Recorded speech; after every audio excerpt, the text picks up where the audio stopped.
А как тебе такое, Илон Маск? Досмотрите это видео до конца, и вы узнаете, как таджикские школьники удивили весь мир. Подписывайтесь на наше обновление и будете в курсе всех последних и важных событий. В выходные в Душанбе состоялось необычное мероприятие. Несколько часов прошли почти в полной тишине, несмотря на юный возраст участников от 12 до 17 лет.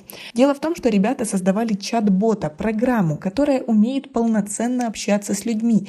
Первый хакатон будущих IT-специалистов прошел в Академии Мегафон. Заявки на участие подали 8 команд из профильных образовательных учреждений, Центра программирования IT-РАН и Международной школы программирования и математики «Алгоритмика». Часть будущих IT-специалистов присоединилась к хакатону онлайн из Сакийской области. Юные айтишники создавали чат-ботов, сначала поодиночке, затем делая сборку программы всей командой. Поэтому в зале и царила уютная домашняя тишина, как ее охарактеризовали зрители и члены жюри. Главной задачей ребят было научить чат-бота шутить, отвечать на вопросы, рекомендовать фильмы. Словом, делать так, чтобы общение пользователя с ним было максимально интересным и человечным. Выполнение конкурсного задания по созданию чат-бота оценивало жюри, в состав которого вошли представители Министерства образования и промышленности Республики Таджикистан, проректоры ведущих вузов, руководители и IT-директора крупных компаний. Среди них был директор по инновациям и образовательным технологиям Технологического университета Таджикистана Фируджон Гафаров, заместитель исполнительного директора филиала МГУ Зарина Шадиева, руководитель отдела по работе с ключевыми клиентами ООО Huawei Технологии Таджикистан Тимур Тахтаев. Как вы относитесь к такой продвинутой молодежи в Таджикистане? Свои ответы напишите нам, пожалуйста, в комментарии. Очень рад, что меня позвали в жюри первого хакатона. С готовностью поддержали инициативу Мегафона. Мы заинтересованы в том, чтобы IT-сфера развивалась в Таджикистане.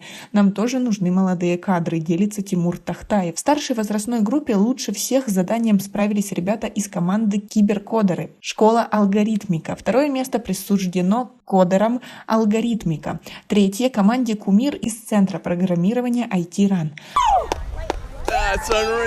В младшей группе ученикам алгоритмики также принадлежат первое и второе места. Их заняли команды «Хакеры» и «Роялс». Бронза досталась команде Google из IT-РАН. Интересно, что именно хакерам удалось создать чат-бота, который отличался самым большим словарным запасом. IT-отрасль молодая во всех смыслах. Многие инновации в этой сфере придуманы студентами и даже школьниками. Поэтому мы решили дать молодежи Таджикистана шанс проявлять себя уже сейчас, заявить о своих цифровых талантах. Очень понравилось, как работали ребята, профессионально, слаженно, увлеченно. Уверена, что у них большое будущее в IT, говорит Анна Жданова, инициатор проведения хакатона, директор по персоналу компании Мегафон Таджикистан. И при этом Эмомали Рахмон рассказывает, что мы долго сидим в интернете и сильно много разговариваем по телефону. У нас такая талантливая молодежь, в IT-сфере особенно. Но, к сожалению, в Таджикистане нет прям таких условий, чтобы развиваться. Как вы к этому относитесь? Ведь, возможно, это наше будущее. Это новый прогресс нашей страны. Свои мысли напишите нам, пожалуйста, в комментарии. У нас пока на этом все. Оцените наше видео подпиской и лайком. До скорой встречи.